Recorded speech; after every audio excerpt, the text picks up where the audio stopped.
Tipper driver అతివేగంగా వచ్చి బస్సును ఢీకొట్టాడని తెలిపారు కండక్టర్ రాధా. టిప్పర్ స్పీడ్గా వస్తున్నప్పుడే డ్రైవర్ బస్సును రోడ్డు పక్కకు తీసుకెళ్లాడు. అయినా టిప్పర్ లారీ బస్సును ఢీకొట్టగానే క్షణాల్లో కంకరంతా బస్సులో పడిపోయిందన్నారు.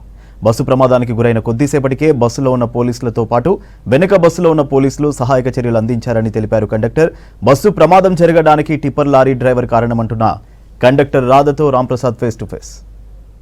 తాండూరు నుంచి హైదరాబాద్ వెళ్తున్న ఆర్టీసీ బస్సు ప్రమాదానికి ఈరోజు ఉదయం గురవడం జరిగింది. మనం చూస్తే ఇటు టిప్పర్ లారీ ఒక్కసారిగా ఢీకొన్న క్రమంలో ఆర్టీసీ బస్సులో డ్రైవర్తో పాటు టిప్పర్ డ్రైవర్ కూడా మృతి చెందడం జరిగింది. అసలు ఉదయం ఎన్ని గంటలకు ప్రమాదం జరిగింది అనేటువంటి ఒక విషయాన్ని చెప్పడానికి బస్సులో కండక్టర్ అదేవిధంగా ప్రత్యక్ష సాక్షి రాధా మనతో ఉన్నారు. మరిన్ని వివరాలు అడిగి తెలుసుకున్నాం. అమ్మ చెప్పండి, అసలు ఎన్ని గంటలకు జరిగింది ఈ ఘటన?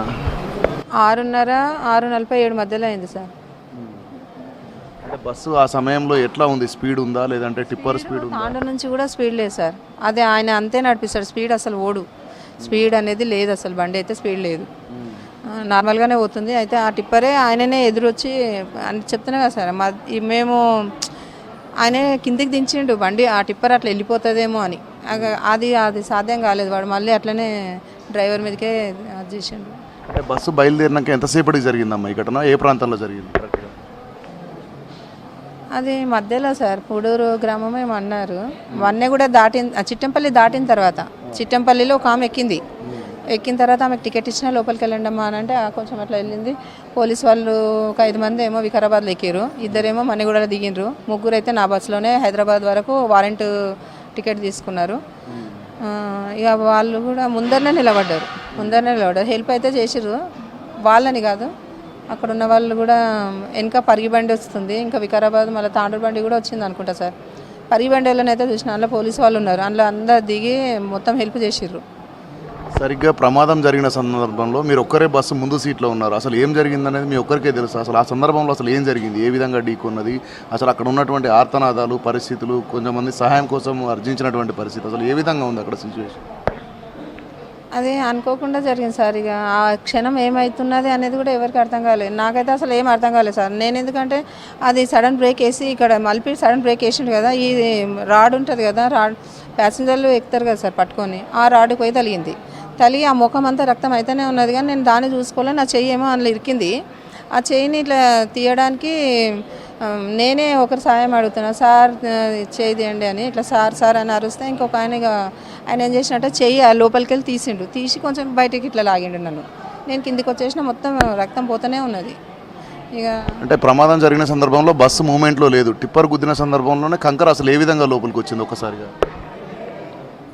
అది సడన్ బ్రేక్ వేసేసరికి అది వచ్చేసింది కదా సార్ బండి, అదే టిప్పరు వచ్చి ఇట్లా మొత్తం గుమ్మరిచ్చినట్టుగా, నీళ్ళు గుమ్మరిచ్చినట్టుగానే వచ్చేసినాయి అవన్నీ కంకర్ల లోపలికి. సగం దూరం వచ్చింది కదా సార్ అది టిప్పరు. ఆ డ్రైవర్ సీట్ దాకా వచ్చింది, అది ఇట్లా మీదికెళ్ళి చల్లినట్టుగానే బాగా మొత్తం టిప్పరు అదే కంకరు కూర్చున్నది. అసలు బస్సు ఎన్ని గంటలకు బయలుదేరింది డిపోలో? అసలు ఎంతమంది ప్యాసింజర్స్ ఉన్నారమ్మా మొత్తం దాంట్లో? సుమారు 50 మంది అట్లా సీట్ కెపాసిటీ ఉన్నారు సార్ తాండూరులో. ఇక అక్కడ నుంచి అంతే ఉన్నారు. ఇక వికారాబాద్లో కూడా ఎక్కువ మంది ఎవరు ఎక్కలేరు, 2-3 ఎక్కిరు అంతే. సీట్ కెపాసిటీ ఉన్నారు, ఎక్కువ ఏం లేరు. అంటే బస్సు ప్రమాదం జరిగినాక మీరైతే అక్కడే ఉన్నారు కదా, సో అక్కడ ఉన్న ప్రజల ఆర్తనాదాలు ఏ విధంగా? అంటే చాలామంది కూడా అందులో కూరుకుపోయినారు, కొంతమంది గాలాడక, కొంతమంది ముఖ్యంగా డ్రైవర్ సైడ్ ఉన్న వాళ్ళకి ఎక్కువ ఇబ్బంది అయింది. అసలు ఎలాంటి పరిస్థితులు ఉండే అక్కడ? పరిస్థితులు అంటే ఇంకా నేనైతే నా దాంట్లో నేనున్నా సార్, ముఖమంతా రక్తము, ఏం చేయాలో అర్థం కాని పరిస్థితి. నా ఫోన్ కూడా అక్కడనే పడిపోయింది, టిమ్ము పడిపోయింది.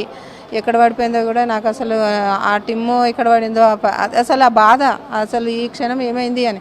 అందులో మళ్ళీ డ్రైవర్ ఏమైండు నేనేమనుకున్నా అంటే డ్రైవరు హుషారుపడి అక్కడ విండో ఉంటుంది కదా, అట్లా దుంకిండేమో అనుకున్నా. కానీ ఆయన అందులోనే కూరుకుపోయిండు అనేది తెలియదు సార్.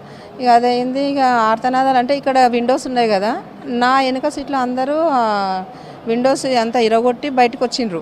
అయితే ఆ డ్రైవర్ సీట్ వెనకాల ఉన్న వాళ్ళకైతే ఇంకా పరిగి బస్సు వచ్చింది. ఆ బస్సులోకి వెళ్ళి దిగిన మంది హెల్ప్ చేసిర్రు. ఎంబడే ఎవరో ఫోన్ చేస్తే కూడా అది జేసీపీ వచ్చి మొత్తం డిస్పాచ్ చేసేసింది అది బస్సును.